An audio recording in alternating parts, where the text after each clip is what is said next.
J'ai beaucoup hésité avant de me décider à vous parler aujourd'hui d'un sujet qui me met hors de moi à chaque fois que j'y pense ou que j'en parle.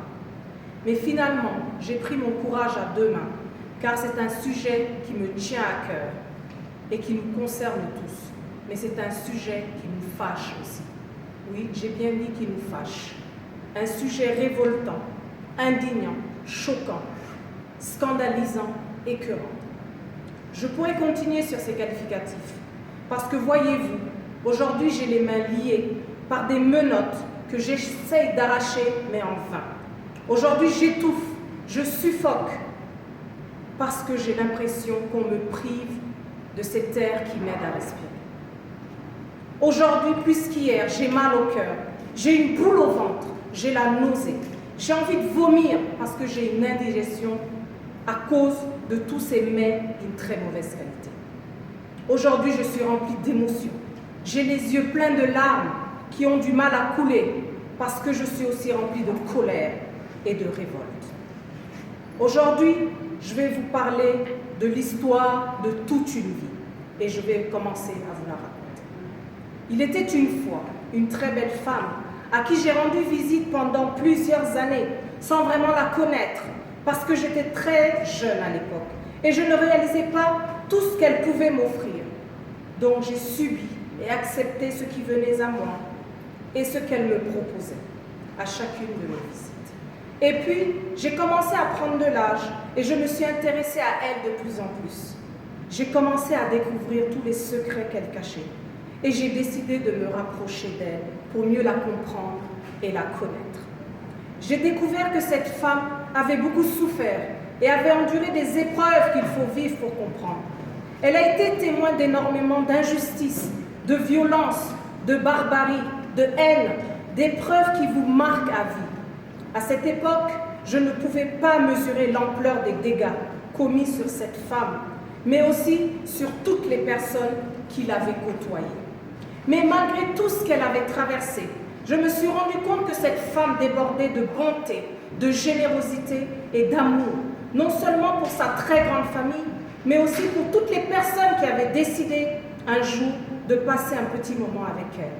Certains de ses visiteurs avaient d'ailleurs choisi de rester auprès d'elle, car elle débordait aussi d'une multitude de richesses. Richesses qu'elle pouvait offrir à ceux qui voulaient bien en prendre soin, pour permettre à sa famille de vivre dignement et de ne manquer de rien.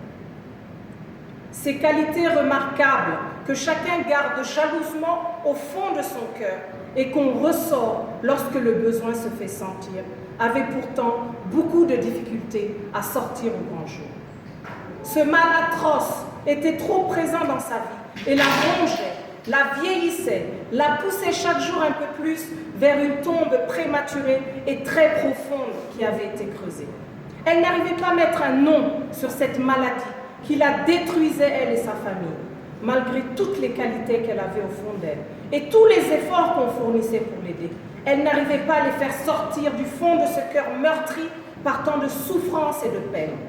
Des mots extrêmement douloureux que les membres de sa famille tentent de soigner depuis des dizaines et des dizaines d'années. À force d'essayer d'éradiquer cette maladie, encore et encore, les membres de cette merveilleuse famille, mais aussi tous les visiteurs qui pensaient proposer les remèdes miracles, commençaient eux aussi à se fatiguer.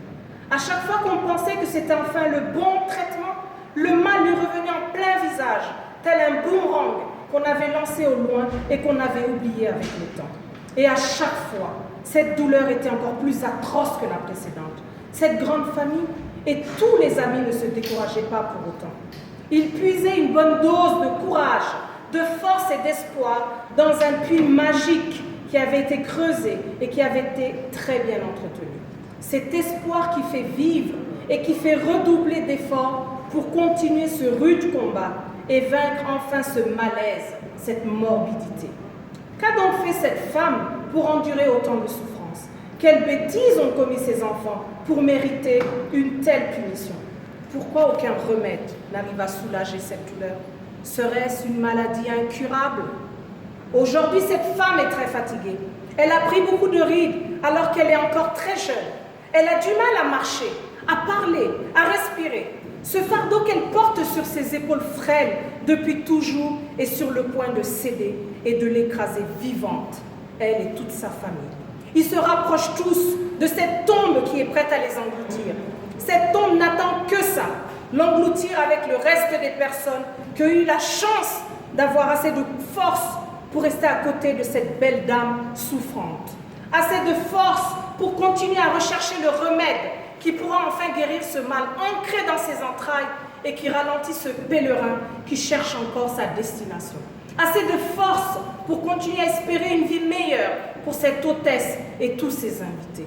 Assez de force pour essuyer définitivement ses larmes et redessiner le sourire sur le beau visage de cette mère et de ses enfants. Cette belle femme aura 1 an de plus aujourd'hui. Et voici le cadeau qu'elle souhaite recevoir. Elle a besoin de tous ses enfants pour l'aider à guérir définitivement. Elle nous supplie de continuer à entretenir ce pluie magique qui commence à tarir et à toujours y puiser cette dose de force, de courage et d'espoir indispensable pour trouver le remède. Elle nous prie de continuer à lui faire confiance, de redoubler d'efforts et de ne pas baisser les bras, car le plus dur est passé.